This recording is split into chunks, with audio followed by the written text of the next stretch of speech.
अस्सलाम वालेकुम। First year ये चैप्टर नंबर 11 मैंने ऊपर लिखा, लेकिन आपके स्मार्ट सिलेबस में नहीं है, इसलिए मैंने उस चैप्टर में डिस्कस नहीं किया था। हमें चैप्टर नंबर 13, 14 करने के लिए वापस इधर आना पड़ेगा, इसलिए इसको ब्रीफ करके बताना ज़रूरी।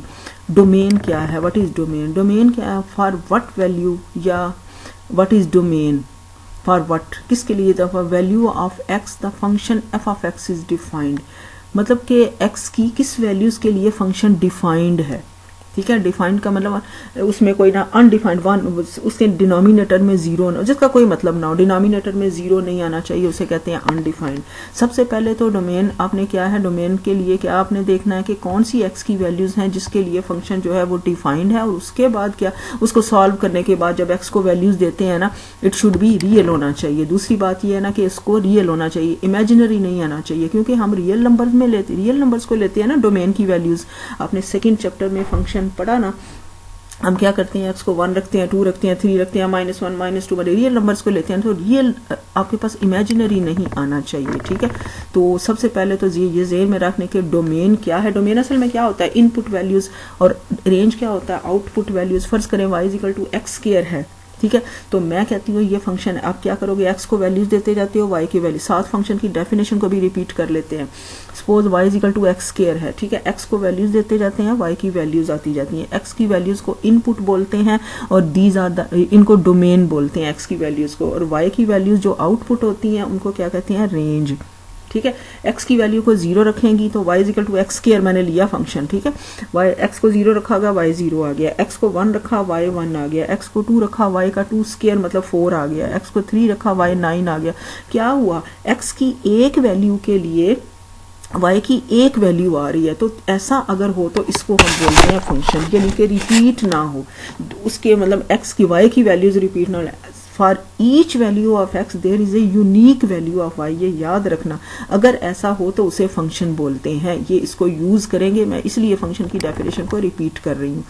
तो बहरहाल डोमेन, ये देखें दोबारा मैंने लिखा है all possible input values. Possible क्यों लिखा है कि मतलब वहां पर ऐसी वैल्यूज जो पर जिस पर फंक्शन अनडिफाइंड भी ना हो। फर्ज करें आपके पास y = 1/x है, एक फंक्शन है, तो x = जब आप 0 रखोगे ये 1/0 अनडिफाइंड हो जाएगा, तो ये आपने निकाल देना। ये क्या है, ये पॉसिबल वैल्यू नहीं है उसकी डोमेन के लिए। तो रेंज क्या है, ऑल पॉसिबल आउटपुट वैल्यूज, उसी के हिसाब से जो वैल्यूज आती है सॉल्व करने के बाद उसको रेंज बोलते हैं। फर्ज करें अब ये देखें, जब तक आपकी एग्जांपल्स नहीं देखोगे ना तो आप क्लियर नहीं कर सकोगे। जल्दी से देखते हैं, f of x = 1/x, ये फर्ज करें फंक्शन दिया हुआ है, x देखें 0 रखेंगी कोई मसला नहीं होगा, -1 रख लें, -2, लेकिन जब x को 1 रखेंगी ना तो ये नीचे 0 आ जाता है, तो x = 1, इट इज अनडिफाइंड। तो हम क्या करेंगे, हम लिखेंगे, बाकी जो मर्जी रख लो, कोई मसला नहीं होगा। तो इसका मतलब है हम क्या लिखेंगे, डोमेन ऑफ दिस फंक्शन क्या होगा कि सारे रियल नंबर्स होंगे, लेकिन उसमें से 1 निकाल देना है आपने, ये डोमेन है। ठीक है, मैं डोमेन अभी सिर्फ बता रही हूँ। उसके बाद देखें, फर्ज करें ये है आपके पास f of x = 1/√x, वो हो गया। अब अंडर की फॉर्म में है, ये क्या है, अनडिफाइंड ना हो, एक तो बात ये। अब अगर फर्ज करें कोई क्वेश्चन, कोई फंक्शन आपके पास अंडर की फॉर्म में है, तो यहाँ पर एक तो पहली बात तो ये कि यहाँ पर 1 रखेंगी तो क्या आता है, चले पहले 5 रख के देख लो ना, क्लियर नजर आ रहा है। 5 रखोगे तो यहाँ पर क्या हो जाएगा, 5 - 5 1/0 √0, तो आपके पास 1/0 आ गया। तो इसका मतलब क्या, ये तो अनडिफाइंड हो गया। इसका मतलब 5 तो आपने बिल्कुल नहीं रखना। एक तो देखो, फंक्शन बिकम्स अनडिफाइंड x = 5 पर।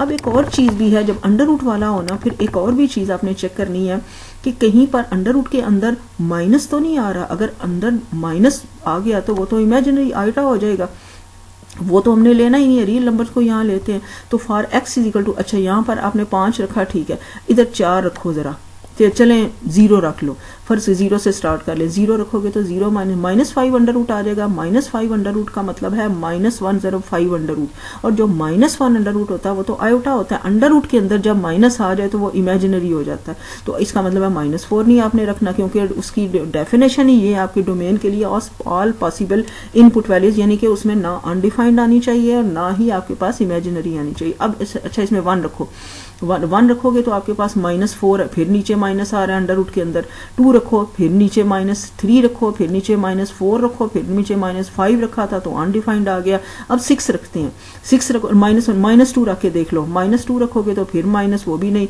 फिर आपके पास अब 6 रखो, 6 - 1 1 आ गया, 1 अंडर रूट ठीक है, पॉजिटिव वैल्यू कोई भी है। चले 7 रखो, अंडर रूट 2 आ गया, कोई मसला नहीं, कम से कम इमेजिनरी तो नहीं है ना। इसका मतलब क्या हुआ, 5 भी नहीं रखनी और 5 से छोटी भी नहीं रखनी। ये देखो सारी रख के मैंने देखी, -2 -3 -4 सबसे नीचे आयोटा आ जाएगा, इमेजिनरी हो जाएगा। तो फिर क्या है, आपने ये 2 चीजों का ख्याल रखना है, एक तो 5 को निकाल देना है और एक 5 से छोटी सारी वैल्यूज को। इसका मतलब क्या हुआ, 5 से बड़ी आएंगी, 5 भी नहीं आना, 5 से छोटी भी नहीं आना, तो 5 से बड़ी ठीक है। देयरफॉर देखा ये लिखा, function is not real in values के लिए, ठीक है, इसके लिए डिफाइंड नहीं है, इनके लिए रियल्स नहीं है, तो वही नीड। इसका मतलब है ये जो नीचे वाला है ना, इसको पॉजिटिव होना चाहिए, फिर ठीक है। तो पॉजिटिव कब होगा, जब ये मैंने लिखा कि नीचे वाले को पॉजिटिव होना चाहिए। पॉजिटिव कब होगा, जब ये x ग्रेटर देन 5, जब 5 से बड़ी वैल्यूज होगी। अभी मैंने बताया ना, इसका मतलब कि हमारे पास डोमेन क्या आएगा, f जहां पर लिखा हुआ ना फंक्शन, दिस फॉर फंक्शन, ये FUN लिखा, उसका मतलब ही फंक्शन, f लिखा है उसका मतलब ही। Therefore domain of this function, इसका f ऑफ x या FA की बात है, वो क्या होगा, 5 से बड़ी, जितनी मर्जी ले लो कोई मसला नहीं होगा।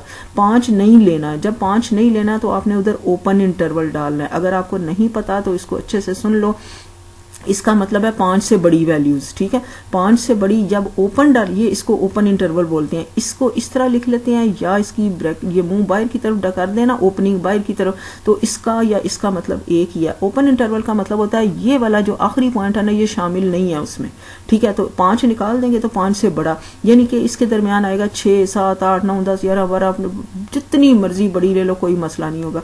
बजाय हम इतनी ज्यादा वैल्यूज लिखे ना, हम इस तरह इंटरवल की फॉर्म में लिख लेते हैं, ठीक है। रेंज क्या होगा, अब मुझे बताएं, जब 5 रखा था, 5 से हमने बड़ी 5 रखा था, 0 आया था, 5 से बड़ी फिर आगे बड़ी बड़ी होती जा रही थी, तो 0 नहीं आना, रेंज में नहीं आता ना, 5 जो नहीं रखा, तो इस तरह डाल के 0 पे भी ओपन इंटरवल डाल दो, ओपन ब्रैकेट डाल दो, इसका मतलब है 0 भी शामिल नहीं है, 0 से आगे सारा कुछ शामिल है।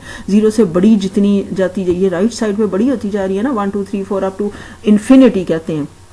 इन्फिनिटी का मतलब होता है very very large, symbol for the very very large number, ठीक है, इसको यूं लिखते हैं। तो ये है डोमेन और रेंज। एक दूसरी बात फर्स्ट ईयर मैं आपको बता दूं, थोड़ा सा आप क्लियर करते चाहें कि इन्फिनिट और अनडिफाइंड का, इन्फिनिट का मतलब होता है ये वाली, जो इन्फिनिट और अनडिफाइंड में फर्क है, ठीक है। इन्फिनिट का मतलब होता है वेरी वेरी लार्ज नंबर, जो मर्जी करोड़ों तक जा सकता है, 1 2 3 पॉजिटिव साइड पे। माइनस इन्फिनिटी लिखोगे तो नेगेटिव साइड पे, -1 -2 -3 -4 ऐसे नेगेटिव साइड पे उधर जाते जाएं तो उसको माइनस इन्फिनिटी बोलेंगे। Symbol for the very very large number, ये इन्फिनिटी जो है। अब अनडिफाइंड को इन्फिनिटी हम लिख तो ऐसे ही लेते हैं ना कि ये अनडिफाइंड हो गया जी, 1/0 इन्फिनिटी होता है, but in fact it is undefined, infinity गलत है कहना। अब ये देखो जरा, ये बड़ी बेसिक सी चीजें हैं, आप इसको अच्छे से देख लें, फिर आपको पता है। हम आमतौर पर लिख देते हैं 1/∞ अनडिफाइंड, ये कैसे होता है, यानी कि हम उसको डिफाइन कैसे, ये देखें। अब ये याद रखना, जब भी 1 का मतलब 2/0 हम लिखते हैं अनडिफाइंड, 5/0 अनडिफाइंड, 6/0, जो भी नीचे जिसके 0 आए ना वो अनडिफाइंड होता है। कैसे, अच्छा अब ये देखें 6/2 = 3, ये पता है ना, 2 3 से कट 3 होता है कि नहीं होता, ठीक है ना। अब इसका मतलब क्या है, 3 को 2 से ज़रब दें तो 6 आता है, यानी कि 6 = 3 × 2, ऐसा ही होता है ना, 6 = 3 × 2। अच्छा एक और लेते हैं, 8/4, 8/4 = 2, ठीक है। इसका मतलब क्या है कि 8 = 4 × 2, ठीक है ना, यानी कि ये ऊपर है और इसको इससे मल्टीप्लाई करें तो ये आंसर आता है, ऐसे ही आता है ना। अब मुझे क्या लेना है कि 1/0, ये सब ये 1/0 है, ठीक है।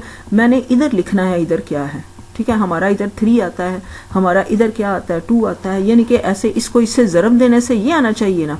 फिर देख लें, इसको इससे मल्टीप्लाई करने से ये आना चाहिए ना। अब ये 1/0 है, इसको इधर कोई चीज़ होनी चाहिए, ये देखिए ये 1/0, इधर एक ऐसी चीज़ होनी चाहिए जिसको 0 से मल्टीप्लाई करूँ 1 आए। ऊपर एग्जाम्पल से यही मतलब है ना कि इसको इधर से जो एक नंबर होना चाहिए। अब मुझे ये बताएं, इधर कौन सा नंबर है जिसको 0 से ज़रब दें 1 आए? नो नंबर, कोई ऐसा नंबर नहीं है। 0 से जिसको भी ज़रब देंगे तो भाई फेर देगा, 0 ही आएगा, ठीक है ना। तो यहाँ पर कोई भी नंबर नहीं है, नो नंबर, ठीक है, इसका मतलब क्या है कि डिफाइन ही नहीं कर सकते उस नंबर को, तो इसलिए यहाँ पर लिखते हैं अनडिफाइंड। देखा, this is equal to no number, therefore so undefined, we can not find any number, so 1/0 is undefined. तो ये दूसरी बात है कि इसको याद रखना, जीरो डिवाइजर, डिवाइजर का मतलब ना नीचे, मैथ्स में जीरो डिवाइजर जो है ना वो अलाउड ही नहीं है, ठीक है, मतलब जब भी नीचे लिखा होगा तो हम कहेंगे ये अनडिफाइंड है, इसको कोई डिफाइन ही नहीं हम कर सकते, ठीक है, जहां भी जीरो आएगा। बहरहाल यही मैंने आपको ये एग्जांपल्स वगैरह मैंने ये सारी डिटेल वही लिखी, स्टार्ट्स फ्रॉम पढ़ लेना, बल्कि मैं बता चुकी डोमेन और रेंज। अब हमें ये नहीं करना था, हमें डोमेन, ये मैंने सेकंड चैप्टर को फ्रेश करवाया इसलिए कि रिफ्रेश किया थोड़ा, इसलिए कि आपको उन्हीं को आगे यूज करना है।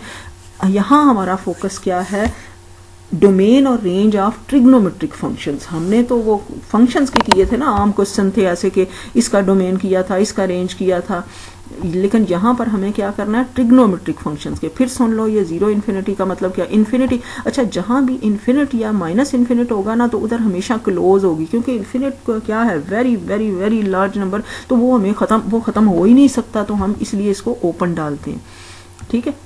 तो so domain and the range of the, ये हमने इनके sine theta, cos theta, tangent theta को, साइन थीटा को, अच्छा एक ये ज़हन में रख लो, साइन थीटा को हम लिख सकते हैं, किधर गया, साइन थीटा और 1 लिख सकते हो ना, कॉस थीटा को कॉस थीटा और 1 स्टार्ट लेना है, मैंने ऐसे लिखा। टेंजेंट थीटा पहले ही क्या है, साइन थीटा और कॉस थीटा, को टेंजेंट थीटा कॉस थीटा और साइन थीटा होता है, सीकेंट थीटा 1/cos थीटा, को सीकेंट थीटा 1/sin थीटा, इन सब के नीचे है डिनोमिनेटर में, लेकिन इधर डिनोमिनेटर क्या है, ये जो नीचे वाला होता है, ऊपर को न्यूमरेटर कहते हैं। अब मैंने इसको इस फॉर्म में लिखा कॉस थीटा को, किसी के नीचे भी 2 को हम लिख सकते हैं ना, 2/1, 3 को लिख सकते हैं 3/1, इसी तरह।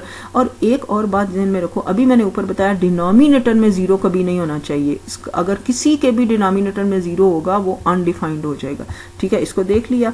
अब आगे चलते हैं, नेक्स्ट आपके पास है, मैंने क्या बताया कि हमें ट्रिग्नोमेट्रिक फंक्शंस के डोमेन और रेंज डिफाइन करने हैं, तो मेरा ख्याल इसको नेक्स्ट लेक्चर के लिए रहने देते हैं।